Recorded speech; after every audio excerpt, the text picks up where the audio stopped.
Sentil sana, sentil sini, bahas semua sisi. Jangan sampai emosi, bual-bual di warung kopi. Jangan lupa teguk kopi. Yang penting semua happy.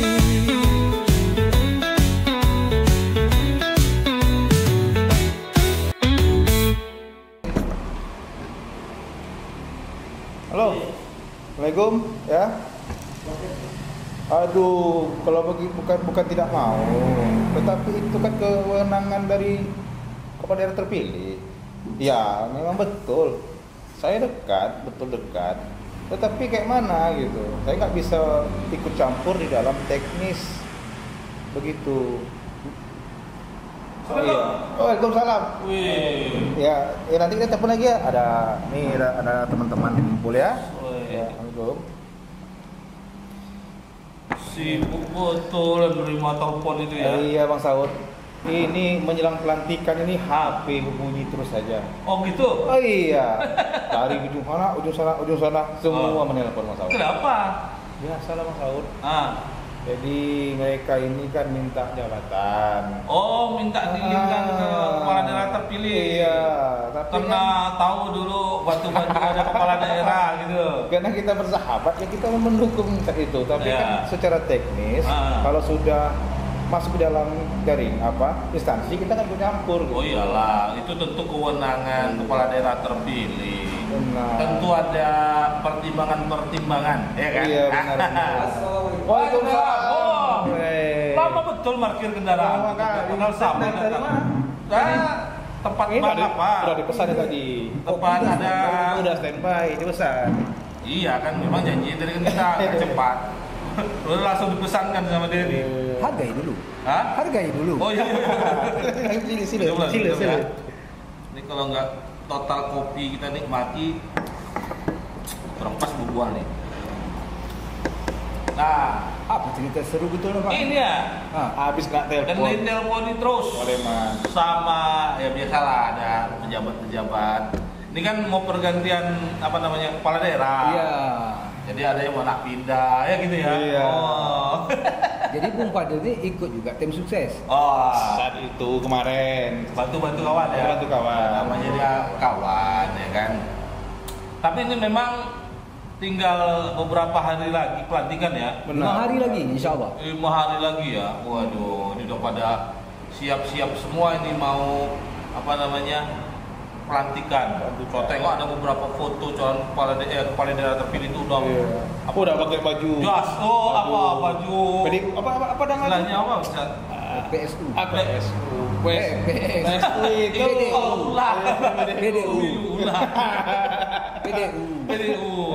Bagian dinas. Jadi memang dari 500 lebih daerah yang kemarin melakukan pemilu serentak itu kan sudah ada keputusan dari MK bahwa 505 kepala daerah itu siap dilantik pada tanggal 20 Februari 2025.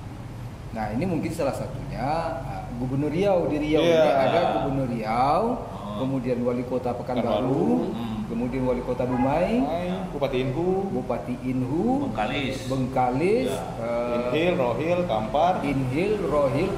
Siap cuma yang tertanda Meranti. Siap sendiri tertunda. Siap lanjut kasusnya. Oh, karena selisih suaranya tipis ya. Iya benar. Jadi kalau ini kan agak selisih suaranya udah agak sulit dikejar, jadi MK pun mungkin ini Kalau dulu kan capek-capeknya aja ini. kita dengar dulu kan kalau selisih 2% di atas 2% kan baru ada kemungkinan untuk ditindaklanjuti. Tapi sekarang kan tidak sampai 2% kalau di Meranti itu kan selisih suara. Cuma 200 di Siak. Cuma 200 sekian kalau Iya. Jadi ya wajar-wajar sajalah. Tapi ya mudah-mudahan semuanya aman. Ya, soal apapun ke MK melalui jalur hukum itu proses demokrasi. Secara konstitusional. Tapi kalau udah macam yang lain sudah diputuskan, dilantik ya kita harus dukung kan gitu. Dukung. Jadi tidak ada warna-warna lagi, tidak ada si anu, tak nomor. Ini semuanya membangun. negeri. Cuman kan gini, kita kan tengok nih fenomenanya. Ya. Begitu nengok kepala daerah mau dilantik, sudah mulai banyak yang kasak kusuk seperti tadi kan. Tadi dari lingkungan birokrat sudah mulai cari-cari channel, cari-cari jalan. Kalau menurut saya itu Pak Eman, itu tuh tidak pedenya mereka. Kalau skillnya ada, terus dia memang bekerja sesuai apa, tupoksi aturan, itu dipakai kok. Dia begini pula, tak bisa pula kita nak menafikan. Di lingkungan tim ses ini kan ada juga yang punya kepentingan-kepentingan.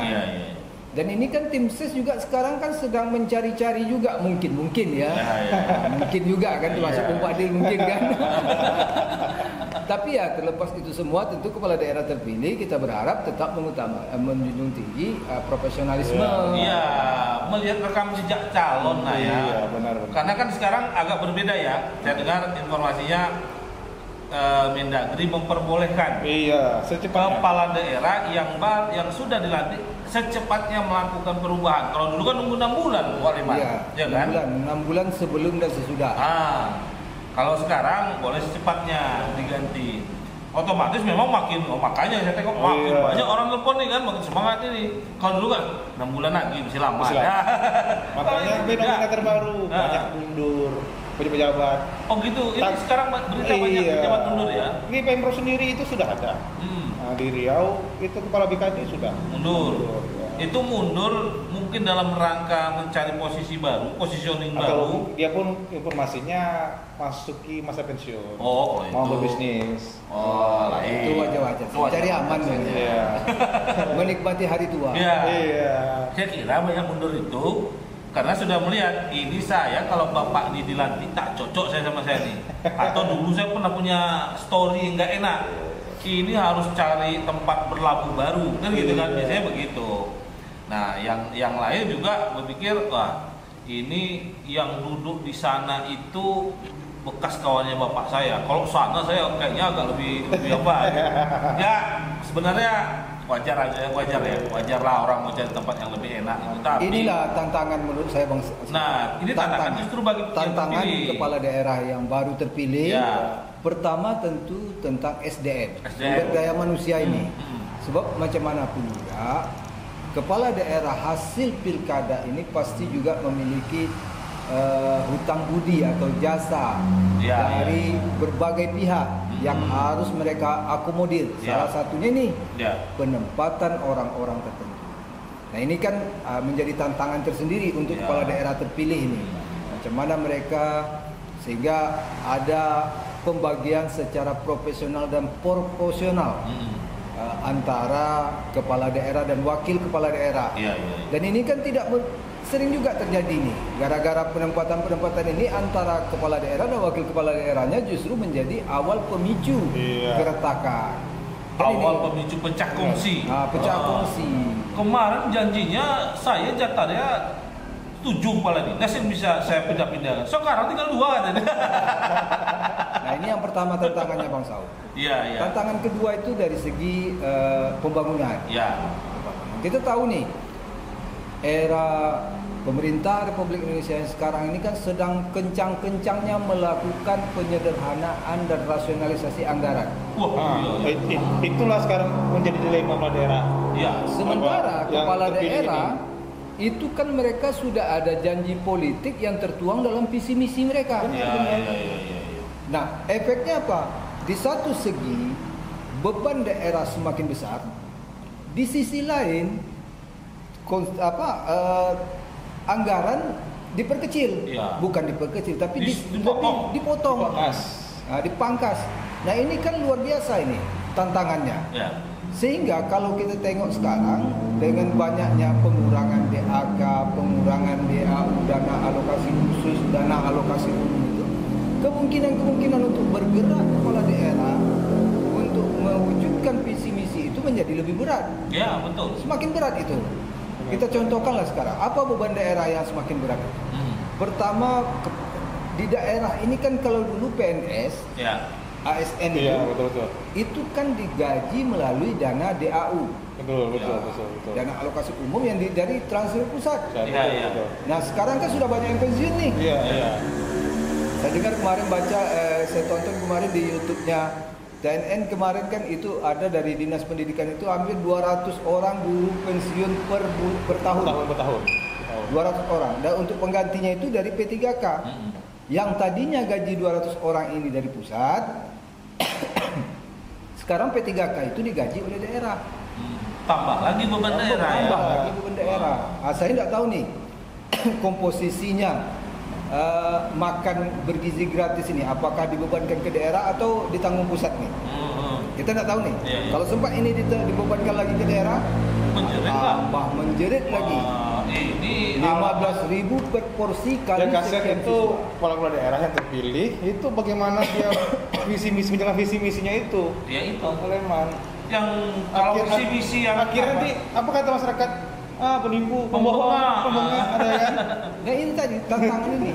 Dan ini juga melalui forum ini kan kita bual kita ini kan mudah-mudahan ini sampai juga masyarakat jangan terlalu banyak menuntut. Benar. Karena kalaulah sekiranya dialokasikan dana APBD itu mungkin hanya cukup untuk belanja pegawai, kemudian biaya rutin. Tak ada lagi untuk pembangunan infrastruktur. Benar.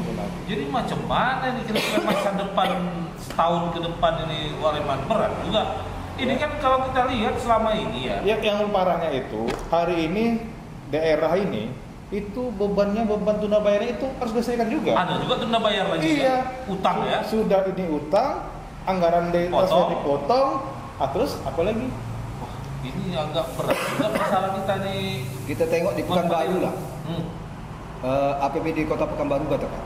Ya. Itu kalau saya tidak salah tunda bayarnya itu hampir 400 miliar. 400 miliar. Itu sama dengan pendapatan PAD 1 tahun kota.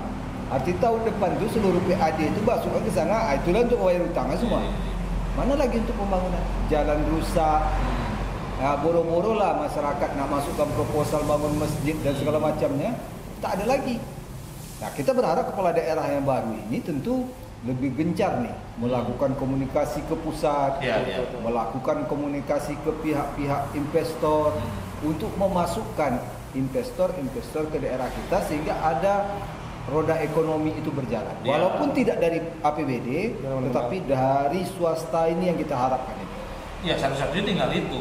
Selama ini kan jujur aja lah, kalau kita di daerah ini, ya kan, itu banyak terpengaruh ekonomi kita itu dari APBD. Kalau APBD jalan, bergairah itu ekonomi, yang di pulau-pulau kali. Ya. Kayak di Meranti itu memang pengaruh betul APBD ini. Tapi kalau APBD-nya model sekarang ini karena dipotong kan itu otomatis kan kurang dana alokasi umumnya, ya kan? Dana alokasi khususnya juga dikurangi pemerintah pusat. Ini mau ngapain lagi ini daerah kalau gini ceritanya? Ini gara-gara ambisi yang dulu juga ini. Jadi ada satu yang mengkritik nih Bang. Saya tadi pagi nih baca nih.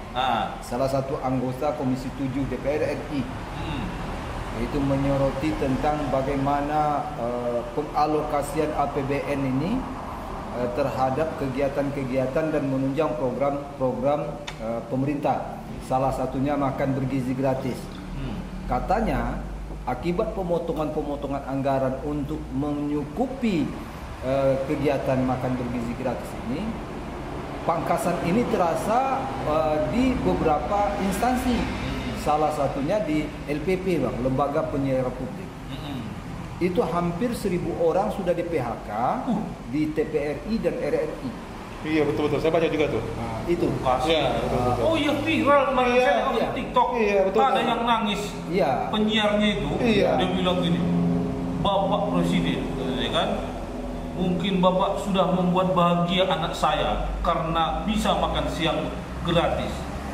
Tapi Bapak lupa saat dia pulang ke rumah tidak ada makan malam karena bapaknya tak kerja lagi, mamanya tak kerja lagi. Benar. Kasihan Bapak. Saya pun terenyuh hati saya. Waleman menonton itu. Saya pikir ini pasti banyak korbannya gara-gara pemotongan-pemotongan ini. Jadi ya, itu salah satunya itu tadi. Itu tadi yang kita tengok tadi. Alokasi anggaran itu sudah harus diputar oleh pemerintah pusat itu untuk mensuplai kegiatan-kegiatan tadi. Nah, efeknya apa? Ya ini. Daerah tunda bayar, menunggu. Ini kepala daerah baru nih yang harus menyelesaikan, tunda bayar lagi. Kemudian penggajian P3K lagi. Ini kan harus ditanggung daerah nih. Kemarin penerimaan kemarin berapa banyak tuh P3K? Mulai dari P3K penuh waktu sampai paruh waktu. Betul. Kalau dulu saya tengok dulu ada bekerja paruh waktu, sekarang P3K paruh waktu.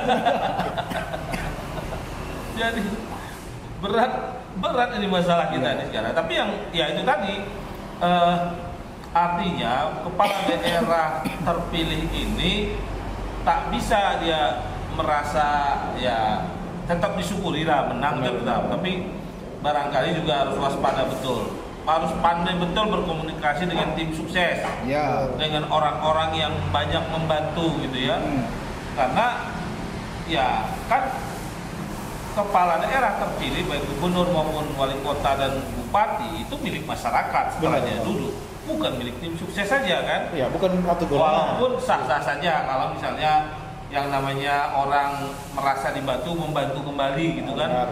Tapi tetap harus dengan situasi ekonomi kayak sekarang ini, yang terpenting harus kalau menurut saya pikirkan adalah bagaimana kepala daerah itu memikirkan program yang bisa mensupport ekonomi masyarakat terus berjalan. Betul. Ya kan? Pelayanan masyarakat harus tetap berjalan. Pelayanan dasar harus berjalan. Jangan sampai pula nanti kesehatan puskesmas tutup pula kan. Kacau itu. Orang mau berobat macam mana, ya kan? Jangan pula nanti sekolah juga akhirnya tutup 3 hari saja sekolah macam wacana. Sekarang ada wacana ASN lagi 3 hari kerja, saya itu di rumah boleh di mana aja katanya. Nah, itu kan kacau juga ini. Yang perlu dilakukan oleh kepala daerah terpilih ini selain tadi Bang, yang pertama tadi menempatkan ASN itu sesuai dengan profesionalismenya, karena banyaknya tuntutan tadi. Yang kedua memang mereka harus pintar-pintar mengelola keuangan.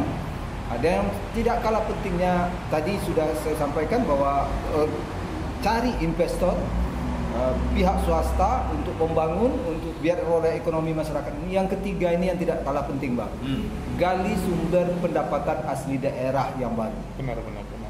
Ini harus selalu disampaikan. Misalnya nih untuk Kota Pekanbaru Bang, saya ingat betul Bang, pada zaman dulu wali kotanya masih Pak Herman Abdullah. Waktu itu Liping Wood itu belum ada tuh Bang. Iya. Apa nama yang seberang Liping Wood? Transmart itu belum ada. Di Jalan Riau tuh hotelnya belum ada Bang. Iya. Belum ada hotel di sana, masih pemukiman.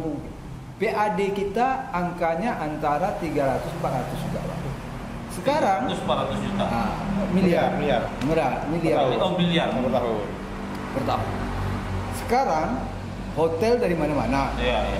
Restoran tak perlu dicakap lagi Bang. Kemana kita ke Tumbuk Honda gitu Bang? Bukan Honda, motor. Saya tak tersenyum. Kedai kopi di mana-mana sekarang luar biasa. Ya. Mall di mana-mana. Mall. PAD kita kayaknya belumlah terlalu signifikan naiknya kalau dari situ.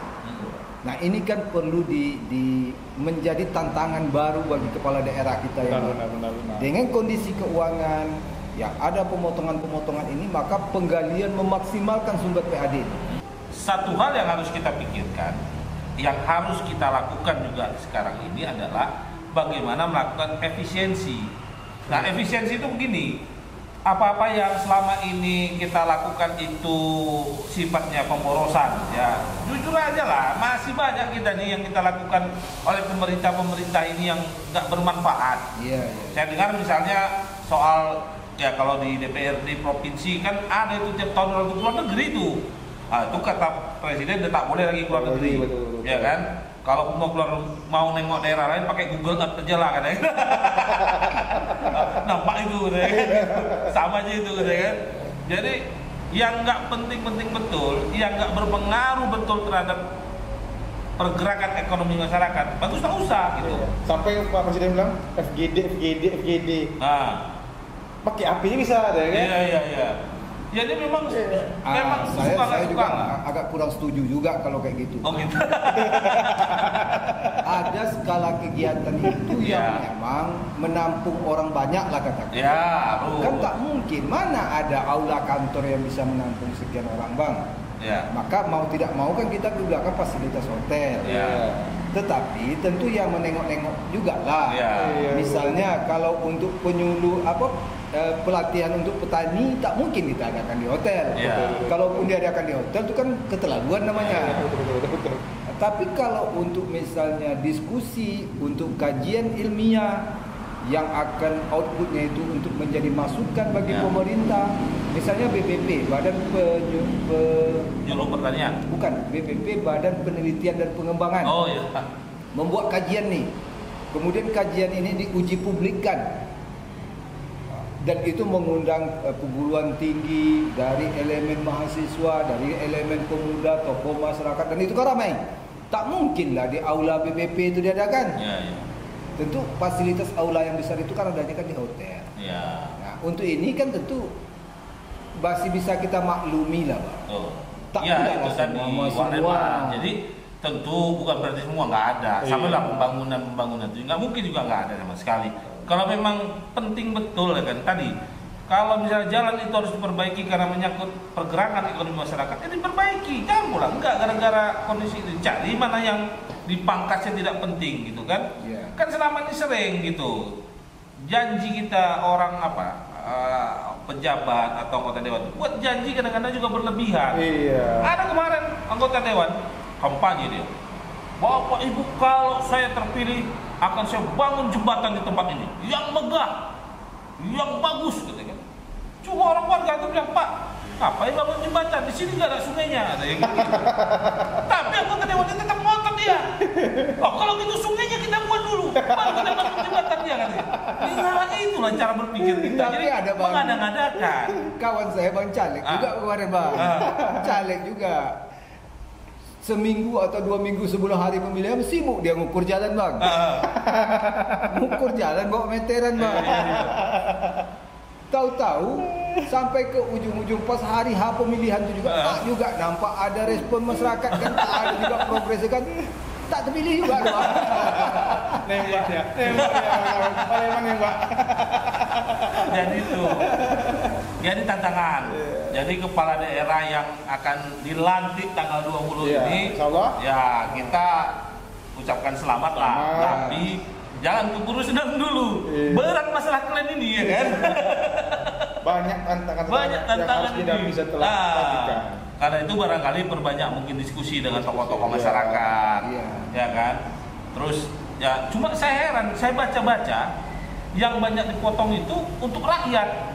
Tapi kalau untuk anggota DPRD gitu ya kan, untuk kejaksaan, untuk kepolisian sedikit potongannya. Bingung gitu ya kan. Itu baru dari segi yang kita tengok aja tantangannya nih bang. Tantangan yang dihadapi oleh kepala daerah terpilih ini ada lagi nih bang. Apa itu? Karena tanggal 20 insya Allah mereka kan dilantik nih di Jakarta. Dari tanggal 21 sampai seminggu ke depannya pembekalan. Pembekalan. Pulang dia ke daerahnya masuk bulan puasa. Belum mengapa-ngapa lagi masuk bulan puasa. Sibuklah nanti dari tim ses kan. Pak Wali, Gubernur, Pak Bupati untuk berbuka. Nanti jumpa sini di mobil dinasnya. Abangku. Tim ses bang, tim ses. Itu bulan puasa lebarannya masuk lebaran lagi. Nah, ini berat. Makanya kita doakan nih kepala daerah yang akan dilantik insya Allah nih tanggal 20 nih. Pertama sehat mereka. Yang kedua itu tadi sabar pokoknya. Yang ketiga mereka harus tetap ingat walaupun tak bisa sekaligus mereka punya janji dengan masyarakat, punya utang janji dengan masyarakat yang sebagai pemilih mereka. Kemudian itu yang tercantum dalam visi misinya itu. Yang ketiga itu tadi pesan kita tadi, perbanyak koordinasi dengan pemerintah pusat, tarik investor ke daerah kita, banyak-banyak tarik investor, sediakan kemudahan-kemudahan, beri mereka investor benefit kemudahan. Yang ketiga, gali sumber PAD kita yang baru. Ya. Ada lagi Harus kreatif. Rangkul semua pihak. Rangkul Ya. semua pihak. Sejukkan. Sejukkan. suasana. Ya, Jadi kan? suasana. ketika proses pemilihan sudah selesai, maka pada saat itu kita sudah masuk dalam proses pengadministrasian. Iya. Maka sudah saatnya bersatu.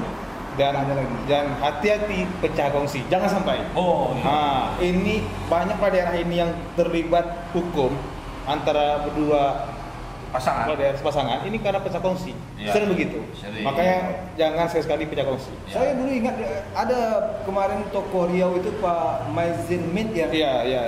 Sampai ingatkan tuh. Jangan sampai tergoda, jangan sampai terpengaruh oleh para sempuni.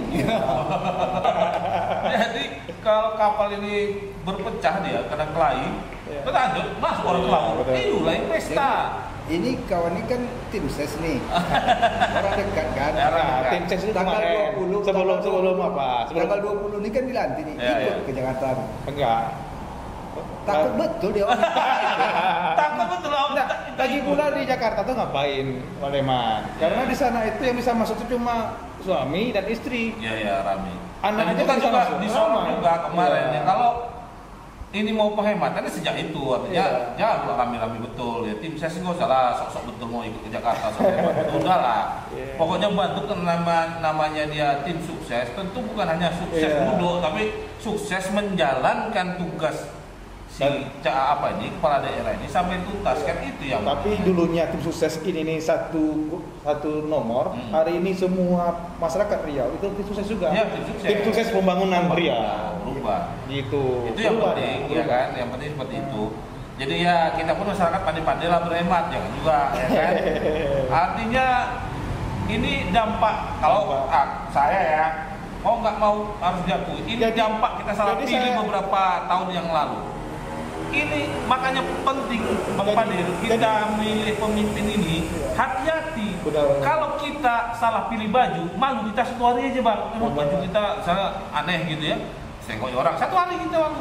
Kalau kita salah potong rambut sebulan paling. Tapi kalau kita salah pilih presiden, itu nggak 5 tahun bukan 10 tahun.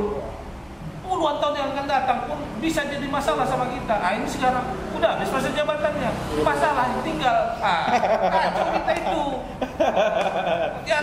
Jadi saya jumpa kawan kemarin. Tunggu dulu. Ini kawan saya dah ada gelisah dia. Saya tadi numpang. Oh. Sama ini juga. Iyalah, dari bisa dia. Bang, kopi lah sini. Sendiri aja situ. Pemalu kawannya, Pak. Pemalu. Jadi Bang Saud, ini lahir. Pemangkas anggar ini lebih kejam dari COVID. Oh gitu. Besok apanya nih? Apa namanya tuh? Pengaruhnya. Pengaruhnya efeknya. Gitu ya. Iya, dengan kata kawan. Iya, karena memang jumlah yang akan dipangkas itu besar sekarang ini. Jadi ya sekali lagi ya selamat untuk yang dilantik ya kan. Tapi tetap harus hati-hati dalam menjalankan tugas karena ini situasinya agak darurat Iya, lah, nggak sama seperti periode sebelumnya. Kurangi yang nggak penting-penting pesta-pesta, selamatan, syukuran, udah lah gak usah banyak-banyak gitulah. Pokoknya pelantikan masuk kerja, Iya, ya kan. betul. Ya, pulang nanti ngundang artis dangdut 10 orang gitu kan, habis jalan aja itu. Ya lah, boleh Pak, tunggu apa nih? Wak Salim nggak ya? Wak Salim kan namanya kan? Dia agak pemalu. Tapi kalau dah dapat apa selah ya bang, malu-maluin. Kopi lu, Ya, sudah aja.